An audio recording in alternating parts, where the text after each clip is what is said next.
नमस्कार। BA second year. Topic आज का हमारा है एनर्जी, ऊर्जा। ऊर्जा क्या होती है, ऊर्जा हमारे शरीर को कैसे प्राप्त होती है, हमें कौन कौन से कार्य करते हैं तब ऊर्जा की आवश्यकता होती है, और ऊर्जा का मेटाबॉलिज्म कैसे होता है, इसके बारे में पढ़ेंगे। सबसे पहले हम बात करते हैं ऊर्जा या एनर्जी क्या होती है। शारीरिक श्रम करने के लिए हमें जिस शक्ति की आवश्यकता होती है उसको हम ऊर्जा कहते हैं।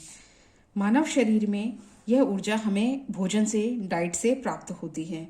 जैसे ही हम डाइट लेंगे शरीर को वैसी ही ऊर्जा प्राप्त होगी। भोजन में हम मुख्य रूप से कार्बोहाइड्रेट, प्रोटीन, फैट तथा विटामिन और मिनरल्स का प्रयोग कर कर से ऊर्जा प्राप्त करते हैं। शरीर की कोशिकाओं में ऑक्सीजन तथा एंजाइम्स की उपस्थिति में पौष्टिक तत्वों का ऑक्सीडेशन होता है, जिसके फलस्वरूप ऑक्सीकरण की क्रिया होती है। इस क्रिया के फलस्वरूप ऊष्मा तथा कार्बन डाइऑक्साइड मुख्य पदार्थ बनते हैं। यानी कहने का तात्पर्य है कि कार्बोहाइड्रेट प्लस फैट और ऑक्सीडेशन होकर उसका ऑक्सीजन की प्रेजेंस में ऊष्मा, कार्बन डाइऑक्साइड प्लस जल बनाते हैं। इसी प्रकार प्रोटीन ऑक्सीजन की प्रेजेंस में ऊष्मा plus carbon dioxide plus urea बनाते हैं। इस ऊर्जा को जिस इकाई से मापते हैं उसे हम कैलोरी कहते हैं। पोषण में इस ऊष्मा इकाई को किलो कैलोरी भी कहा जाता है। इसे सी अक्षर से दर्शाया जाता है। 1 किलोग्राम पानी का तापक्रम 1 डिग्री सेंटीग्रेड बढ़ाने के लिए जितनी ऊष्मा का प्रयोग होता है उसे हम कैलोरी कहते हैं। 1 किलोग्राम पानी का तापमान 1 डिग्री सेंटीग्रेड बढ़ाने के लिए जितनी ऊष्मा प्रयोग होती है उसे कैलोरी कहते हैं। ऊर्जा कार्य करने की योग्यता है। ये शरीर को कार्य करने की शक्ति प्रदान करती है। ऊर्जा का मूल साधन सूर्य है। ऊर्जा की करेंसी एटीपी है, एडिनोसिन ट्राइफॉस्फेट है। ऊर्जा के प्रकार, ऊर्जा कई प्रकार की होती है। सौर ऊर्जा, रासायनिक ऊर्जा, यांत्रिक ऊर्जा, तापीय ऊर्जा, इलेक्ट्रिकल एनर्जी, इलेक्ट्रोकेमिकल एनर्जी और कई प्रकार की ऊर्जाएं होती हैं। मुख्य रूप से सौर ऊर्जा, रासायनिक ऊर्जा की, यांत्रिक ऊर्जा, तापीय ऊर्जा, विद्युत ऊर्जा और विद्युत रासायनिक ऊर्जा। अब ऊर्जा की इकाई क्या है? किलो कैलोरी या जूल होती है। ऊर्जा के मुख्य कार्य क्या होते हैं? ऊर्जा मुख्य रूप से हमारे शरीर की जो मेटाबॉलिक क्रियाएं होती हैं उनको सुचारू रूप से चलाने के लिए हमें एनर्जी की आवश्यकता होती है या ऊर्जा की आवश्यकता होती है। टिश्यूज का निर्माण करने के लिए शरीर में हमें ऊर्जा की आवश्यकता होती है। शरीर के ताप को नियंत्रित करने के लिए या बैलेंस बनाए रखने के लिए हमें ऊर्जा की आवश्यकता होती है। हमारे शरीर के कुछ ऐसे कार्य होते हैं, ऐच्छिक कार्य, जिनको करने के लिए ऊर्जा की आवश्यकता होती है, और कुछ अनैच्छिक कार्य होते हैं, उन्हें भी करने के लिए वॉलंटरी इनवॉलंटरी फंक्शंस होते हैं, जिनको करने के लिए हमें ऊर्जा की आवश्यकता होती है। अब बात करते हैं ऊर्जा की प्राप्ति के साधन कौन कौन से होते हैं। तो कार्बोहाइड्रेट जो होता है उससे हमें ऊर्जा प्राप्त होती है। 4 किलो कैलोरी पर ग्राम हमें कार्बोहाइड्रेट से एनर्जी मिलती है। वसा 9 किलो कैलोरी पर ग्राम से हमें ऊर्जा मिलती है। प्रोटीन 4 किलो कैलोरी पर ग्राम से ऊर्जा मिलती है। अब ऊर्जा को अपन थोड़ा सा जानेंगे कि ऊर्जा को किसने ढूंढा, किसने इसका मेटाबॉलिज्म किया। लेवाइजर नामक एक साइंटिस्ट आए थे 1793-94 में। पहली बार उन्होंने शरीर में मेटाबॉलिज्म की प्रक्रिया को स्पष्ट किया था।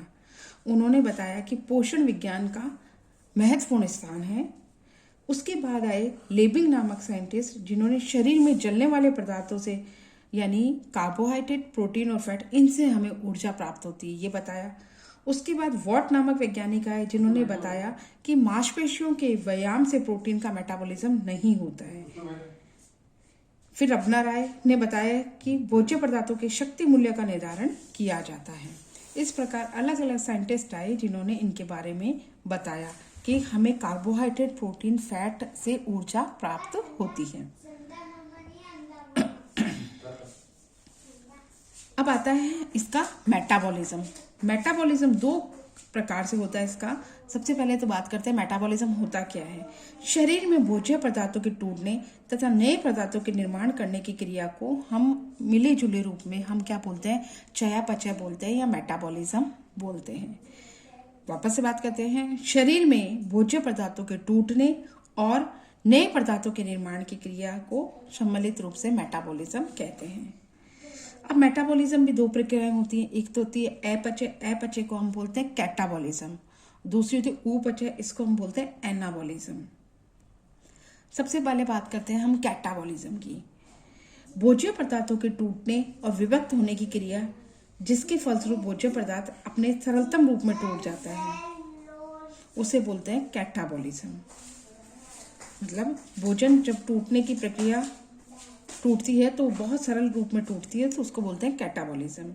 एनाबॉलिज्म शरीर में निर्माणकारी क्रियाएं जैसे मांसपेशियां, तंतु का निर्माण, रक्त का बनना, ग्लाइकोजन का निर्माण, अस्थियों का निर्माण, दांतों का विकास, जो हमारे शरीर में नई नई चीजों का निर्माण होता है, उस प्रक्रिया को बोलते हैं उपचय या एनाबॉलिज्म। जब ये दोनों क्रियाएं साथ चलती है, मतलब भोज्य पदार्थ टूटने की क्रिया भी होती है और नए पदार्थों का निर्माण भी होता है, तो उस चीज को हम बोलते हैं मेटाबॉलिज्म। यानी उपापचय इक्वल्स टू उपचय प्लस अपचय। यानी कैटाबॉलिज्म और एनाबॉलिज्म को हम मिश्रित रूप से क्या कह देते हैं, मेटाबॉलिज्म कह देते हैं या फिर चयापचय कह देते हैं। मनुष्य के शरीर में उपयुक्त दोनों ही क्रियाएं निरंतर चलती रहती है।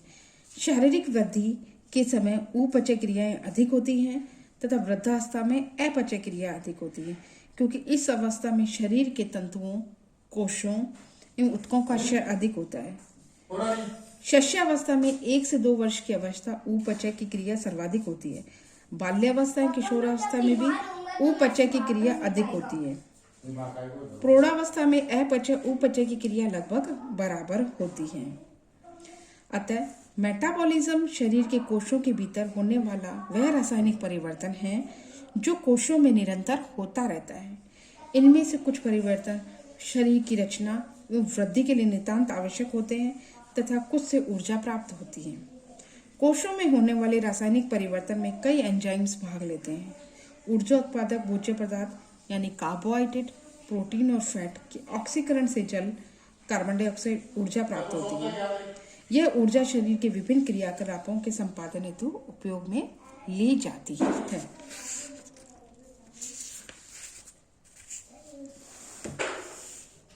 अब बात करते हैं कि ऊर्जा क्या है।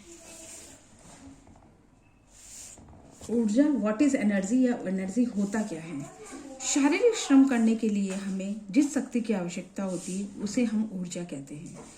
ऊर्जा को हम इस तरह समझ सकते हैं कि ऊर्जा कार्य करने की वह क्षमता है जिससे शरीर की पेशियां क्रियाशील रहती हैं तथा शरीर का कार्य संपन्न होता है। भोजन में उपस्थित प्रोटीन, कार्बोहाइड्रेट, वसाएं, शोषण, अवशोषण और मेटाबॉलिज्म के पश्चात कोशों में ऊर्जा उत्पन्न होती है। ऊर्जा शरीर के विभिन्न क्रियाकलापों को संपन्न करने की शक्ति है। ऊर्जा की आवश्यकता मनुष्य को प्रत्येक समय होती है, जब वो सो रहा होता है चाहे वह जाग रहा हो। ऐच्छिक व अनैच्छिक क्रियाएं हमारे शरीर में चलती रहती हैं। शारीरिक कार्य करने के लिए आवश्यक शक्ति को ऊर्जा कहते हैं। मानव शरीर यह ऊर्जा भोज्य पदार्थों से प्राप्त करता है। इस भोज्य पदार्थों में हम पौष्टिक तत्व जो विद्यमान होते हैं वो होते हैं कार्बोहाइड्रेट, प्रोटीन और फैट। अनेक एंजाइम्स की सहायता से इन तत्वों का ऑक्सीकरण होता है, जिसके फलस्वरूप कार्बन डाइऑक्साइड बनती है। ऊर्जा की आवश्यकता शरीर में विभिन्न कारणों के कारण होती है। शरीर को क्रियाशील बनाए रखने के लिए ऊर्जा की आवश्यकता होती है। जैसे हम चलते फिरते, बोलते, दौड़ते, भागते रहते हैं, इन सभी कार्यों को, दैनिक कार्यों को करने के लिए हमें ऊर्जा की आवश्यकता होती है। इन के कारण हमारे शरीर की ऐच्छिक व अनैच्छिक क्रियाएं चलती रहती है। ऐच्छिक क्रियाओं में जैसे कि